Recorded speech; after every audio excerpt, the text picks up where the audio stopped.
Hello everyone, and welcome to my BNB CBS Gossip 24 channel. RJ had always imagined that if the truth ever came out it would arrive with sirens or shattered glass or at least a warning tremor in the bones, but instead it came in the quiet, suffocating stillness of the room, in the soft rasp of breath behind a borrowed face, in the way Dylan's hands, no, Luna's hands, though RJ didn't know it yet, hovered just a second too long at the edge of the skin mask as if even now the disguise itself was reluctant to let go, and when RJ reached out, heart pounding so violently it felt like it might tear free of his chest, it wasn't anger guiding him so much as a desperate need for confirmation, for the world to make sense again, because Dylan had been his constant, his shadow, his confidant, the one person who had stood beside him through every lie Luna had ever spun. And that contradiction alone had begun to rot something inside RJ long before this moment. Before his fingers caught the edge of the synthetic skin and felt the faint seam that should not have existed, before the air in the room seemed to thin as realization crept in like a slow poison, and when he pulled, hesitant at first, then with sudden, brutal certainty, the mask peeled away with a sound like tearing fabric and all the careful layers of deception unraveled in a heartbeat, the false jaw slackening, the familiar cheekbones dissolving into unfamiliar angles, the eyes changing last of all, those eyes RJ knew too well, eyes that had haunted him in dreams and regrets, eyes that had once promised him everything and then disappeared into the night, and the name slammed into his mind with the force of an explosion, Luna, and the world didn't just tilt, it shattered, because Dylan was gone, had never truly existed, and in his place stood the ghost of every unanswered question, every betrayal, every half-healed wound, Luna unmasked at last, breathing hard, exposed, stripped of the last defense between her and the consequences of her own design, and RJ staggered back as if struck, the mask dangling uselessly from his hand, his thoughts racing in 1,000 directions at once, replaying every conversation, every shared laugh, every moment of trust now tainted by this revelation, realizing with sickening clarity how expertly Luna had played her part, how she had worn Dylan like armor, how she had watched him grieve her disappearance while standing right beside him, offering comfort with the same hands that had caused the pain in the first place, and the irony was almost too much to bear, because this was the ultimate identity bombshell, the kind that rewrote history, that turned allies into adversaries and memories into weapons, and RJ's voice finally broke the silence, a raw, fractured sound that barely resembled speech as he said her name aloud, tasting it like a curse and a confession all at once, and Luna flinched, not from fear of him, but from the weight of being seen, truly seen, without filters or falsehoods, her expression a complicated storm of defiance, guilt, and something dangerously close to relief, as if part of her had been waiting for this moment, waiting for the mask to be torn away so she could finally stop pretending, and she tried to speak, to explain, to justify the years of deception, but RJ cut her off with a laugh that held no humor, because how could there be explanations big enough to contain this? How could there be reasons sufficient to excuse becoming someone else entirely, infiltrating his life, manipulating his trust, all while hiding in plain sight, and as the truth settled heavier and heavier in his chest, RJ realized this wasn't just about Luna's shocking disguise or Dylan's disappearance, it was about the fragile nature of identity itself, about how easily a person could become a story someone else wanted to believe, and he felt his own sense of self wobble under the strain, questioning his instincts, his judgments, the very foundation of how he understood people, and Luna, no longer Dylan, no longer protected by that familiar face, stood there vulnerable and exposed, her carefully constructed persona reduced to scraps on the floor, and in that vulnerability RJ saw flashes of the woman he had once loved, the woman who had been reckless and brilliant and impossible to pin down, and that recognition hurt almost as much as the betrayal, because it meant the past was real and the present was poisoned by it, and as anger surged back, hot and undeniable, RJ demanded to know why, demanded to know how she could justify turning his life into a stage for her long con, and Luna's answer, when it came, was quiet and devastating, because she spoke of fear, of enemies, of a world that had forced her to disappear or die, of choices made in desperation that snowballed into something monstrous, and she admitted that becoming Dylan had started as survival and ended as obsession, that watching RJ from so close had been both torture and temptation, that every day she had planned to tell him the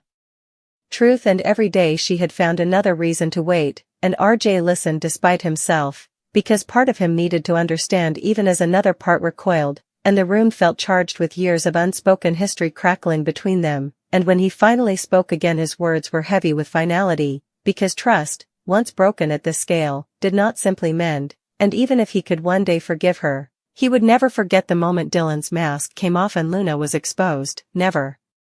forget the way his reality had collapsed inward, and as he turned away, leaving her standing there amid the ruins of her own making, RJ understood that the greatest damage wasn't the lies themselves but the way they had forced him to grieve someone who had never truly been gone, to mourn a loss while living inside a deception, and that knowledge would stay with him long after the shock faded, long after the headlines in his mind stopped screaming about bombshells and shattered worlds, because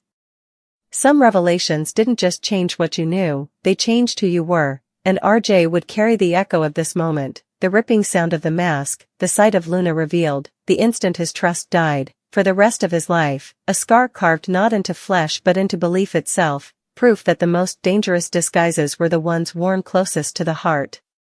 RJ didn't make it far before the weight of what he'd seen dragged him to a halt, his hand braced against the cold wall as if the building itself were the only thing left that could hold him upright, and behind him he could hear Luna move, a soft, tentative step that felt louder than a gunshot, because now every sound she made carried the truth of who she was, no longer filtered through Dylan's familiar cadence, and that alone twisted something vicious in his chest, because it meant there would be no clean break, no easy forgetting, not when every memory was now split down the middle, before and after the unmasking, and when he finally turned back it wasn't out of forgiveness or curiosity but necessity, because leaving without answers felt like letting the lie win, and he refused to give her that. Refused to let her narrative be the final one written over his life, and Luna froze when she saw his face, really saw it, saw the devastation there laid bare without the usual armor of sarcasm or restraint, and for a moment neither of them spoke, suspended in the aftermath of the reveal like survivors standing in the crater of an explosion. And RJ realized with a bitter clarity that this was the true blast radius of the identity bombshell, not the shock itself but the silence afterward, the ringing emptiness where certainty used to live, and when he finally asked how long, his voice was steady in a way that surprised even him, the question landed with brutal simplicity, and Luna swallowed hard before answering, telling him it had been almost 3 years, 3 years of borrowed smiles and manufactured histories, 3 years of watching him change, heal, break, rebuild, all while she stood inches away pretending to be someone else, and the number alone felt like a second betrayal. Because 3 years wasn't a moment of panic or a single bad choice, it was a life constructed on deception, and RJ laughed again, softer this time, hollow, because it meant that Dylan, the friend he'd trusted with his worst thoughts, the person who had talked him down from the edge more times than he could count, had been Luna in every one of those moments, and the realization made him feel both furious and absurdly exposed, as if she had been reading his soul without his consent, and he asked her if any of it had been real, if any of Dylan's loyalty, any of the laughter, any of the nights spent talking until dawn had meant anything at all, and Luna's answer came fast, too fast, as if she'd rehearsed it 1,000 times, insisting that it had all been real, that the feelings hadn't been fake just because the name was, and that was the moment RJ truly understood how dangerous she was, not because she lied, but because she believed her own justifications, because she could stand there with the mask discarded and still insist that truth and fiction had somehow merged into something acceptable, and he told her sharply that real feelings didn't excuse unreal choices, that love, or whatever she wanted to call it, didn't give her the right to erase his agency, to decide what he deserved to know and when, and Luna flinched again, this time like the blow had landed exactly where it was meant to, and she started talking about the people hunting her, the networks and shadows and old enemies that had made disappearing the only option, explaining how Dylan had been a dead man with a clean record, how the mask had been a tool, how survival had demanded sacrifice, and RJ listened with arms crossed, not because he believed every word but because he needed to see how far she'd go, needed to understand the full architecture of the lie, and as she spoke he noticed how her voice cracked when she talked about watching him mourn Luna, about attending her own symbolic funeral through his grief, about hearing him curse her name and still wanting to reach out, and for a split second compassion threatened to surface, because pain recognized pain, but RJ crushed it down, reminding himself that suffering didn't absolve cruelty, and that whatever fear had driven her into hiding, It hadn't forced her to stay, hadn't forced her to keep choosing proximity over honesty, and when she finally fell silent, the room heavy with confessions and half-truths, RJ told her that the worst part wasn't even the danger or the lies, it was the theft of his reality, the way she had overwritten his memories without his consent, turning his past into something unreliable, and that kind of violation lingered long after the mask was gone, and Luna's eyes filled then, tears she didn't bother to hide, because there was no persona left to protect, and she admitted that she hadn't known how to stop, that every day the truth had felt heavier, more catastrophic, until it seemed easier to keep lying than to detonate everything with honesty, and RJ almost smiled at the irony, because that detonation had happened anyway, just later and with far more damage, and he told her that the timing didn't soften the blow, that if anything it had sharpened it, because now the betrayal stretched back through years instead of moments, and as the conversation dragged on, looping through accusation and explanation, anger and grief, RJ felt exhaustion settle into his bones, the kind that came from emotional overload rather than physical strain, and he realized that no amount of talking would undo what had been done, no revelation would restore Dylan or redeem Luna, and when he finally said he needed space, it wasn't a tactic or a threat, it was survival, and Luna nodded, defeated in a way that finally felt genuine, not performative, and she asked him if there was any chance, any sliver, that he could one day forgive her, and RJ didn't answer right away, because forgiveness felt like a distant concept, abstract and unreachable, and when he did speak his words were careful, precise, because this was one truth he refused to distort, telling her that forgiveness wasn't a switch, that it might come someday or it might not, but trust was gone, irreparably altered, and even if he could sit in the same room with her again without feeling sick, he would never again see her without remembering the sound of the mask tearing away, and that memory would always stand between them, and Luna accepted that with a quiet nod, her shoulders sagging under the weight of consequences finally realized, and as RJ walked out, the door closing behind him with a soft click that felt absurdly anticlimactic for such a seismic event, he stepped into the night air and drew in a deep, shaking breath, because the world outside looked exactly the same as it had before, indifferent to his personal apocalypse, and that disconnect hurt almost as much as the revelation itself, because it meant he would have to keep living, keep functioning, while carrying this fracture inside him, and over the days that followed, the shock gave way to something more insidious, a slow unraveling as RJ found himself questioning everything, replaying conversations with Dylan that now carried double meanings, remembering jokes that landed differently, confessions that now felt invasive, and the grief hit him in waves, because he was mourning two people at once, the friend who had never existed and the woman he thought he'd lost years ago, and in that morning he discovered a new kind of anger. Colder and more focused, directed not just at Luna but at himself for not seeing it, for trusting too easily, and yet even that self-blame eventually softened, because he began to understand that the lie had been expertly constructed, designed to bypass suspicion, and that trusting had not been a flaw but a risk inherent in connection, and that realization didn't heal him, but it steadied him, gave him something solid to stand on as he rebuilt his sense of self, and weeks later, when news began to ripple through the underground channels about Luna being exposed, about the legendary chameleon finally unmasked, RJ felt a strange detachment, as if the story belonged to someone else now, as if the headlines screaming about disguises and bombshells were flattening something deeply personal into spectacle, and he resisted the urge to correct the narrative, to tell them that the real damage wasn't in the reveal but in the intimacy of the deception, in the quiet moments stolen under false pretenses. And on one sleepless night, staring at the ceiling as dawn threatened the horizon, RJ admitted to himself that despite everything, part of him still cared, still worried about whether Luna would survive the fallout of her exposure, and that admission scared him more than the anger ever had, because it meant she still had a foothold in his emotional landscape, and he hated that, hated how complicated the truth had made him feel, but he also recognized it as human, as evidence that the connection, however poisoned, had been real to him if not honest on her part, and in that acceptance he found the beginning of closure, not the clean kind, not the cinematic resolution where wounds seal shut, but the messy, ongoing process of integrating the truth into his life without letting it define him, and months later, when he finally packed away the remnants of that chapter, the spare key Dylan had given him, the old messages saved on his phone, RJ paused with the mask in his mind, that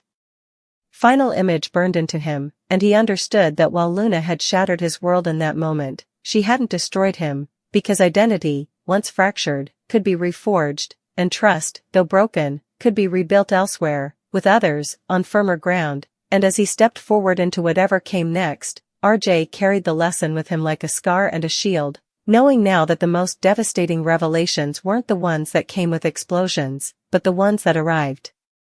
quietly, peeled back layer by layer, until all that was left was the raw, undeniable truth staring back at you, asking not just what you believed, but who you chose to become afterward.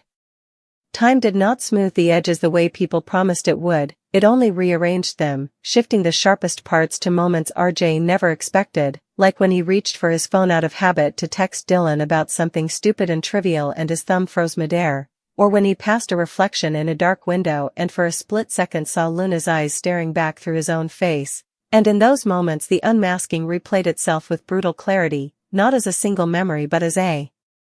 cascade, the peel of synthetic skin, the way the air had seemed to recoil, the instant his certainty collapsed into dust, and he began to understand that revelations like that didn't end when the truth was spoken, they metastasized, threading themselves into the ordinary fabric of life until nothing felt untouched, and so RJ adapted the only way he knew how, by moving forward even while carrying the wreckage, by throwing himself into work, into routines, into anything that gave structure to days that otherwise threatened to dissolve into rumination. And yet no matter how full his schedule became, Luna's shadow lingered at the edges, not as Dylan anymore but as something more insidious, a reminder that the person who had known him best had done so under false pretenses, and that realization forced him into uncomfortable territory, questioning what intimacy even meant if it could be weaponized so completely, and there were nights when he lay awake cataloging the moments that now felt contaminated, wondering which laughs had been genuine, which silences had been strategic, and whether Luna had ever slipped, ever let her real self surface when she thought he wasn't looking, and sometimes the thought that she might have been sincere in fragments hurt more than the idea that it had all been an act, because sincerity twisted into manipulation felt like its own kind of cruelty, and when the inevitable call came weeks later from a contact who spoke in coded language about raids and fractures and the fallout of Luna's exposure, RJ felt that old instinct to intervene rise up before he could stop it, the reflex of loyalty honed over years of partnership with Dylan, and the irony of that almost made him sick, because even now, even after everything, part of him wanted to protect the person who had lied to him most profoundly, and he recognized that impulse as both dangerous and human, a residue of connection that didn't evaporate just because truth finally arrived. And he hated himself a little for it, hated that Luna's grip extended beyond deception into reflex, and yet he also knew that denying it wouldn't make it disappear, so he acknowledged it privately, the way one acknowledged a scar that still ached in cold weather, and chose not to act on it, telling himself that stepping back was the only boundary he had left, and still the world kept pulling her name back into his orbit, whispered in rumors, inflated into myth, Luna the master of disguises. Luna the ghost who had lived another life in plain sight. And RJ found himself bristling at the narratives, at how easily people reduced her to legend or villain, because none of them captured the intimacy of the betrayal, the quiet theft of trust, the way she had sat across from him sharing drinks and secrets while wearing another face, and that private reality made him feel isolated, like he was carrying knowledge too personal to explain. And on a rainy afternoon months after the unmasking, RJ ran into someone who had known Dylan well, someone who spoke of him in the past tense with fondness, and for a heartbeat RJ considered telling the truth, considered detonating another identity bombshell just to rid himself of the burden, but he didn't, because the truth wasn't his to distribute like gossip. And because exposing Luna again wouldn't give Dylan back to the people who missed him, it would only spread the damage, and in that restraint RJ felt a small, hard-earned sense of control, a reclaiming of agency that had been stripped from him when the mask came off, and slowly, almost imperceptibly, that sense grew, reinforced by choices that centered his own boundaries rather than Luna's narrative, and yet closure remained elusive, not because he wanted reconciliation but because unanswered questions clung to him, especially the most dangerous one of all. If she had come clean earlier, would things have been different? And he hated that question because it implied a path where trust might have survived, and he knew that indulging it risked romanticizing a deception that had already cost him too much. And so when Luna finally reached out, not directly but through a message delivered by someone who didn't know its weight. RJ stared at the words for a long time before reading them.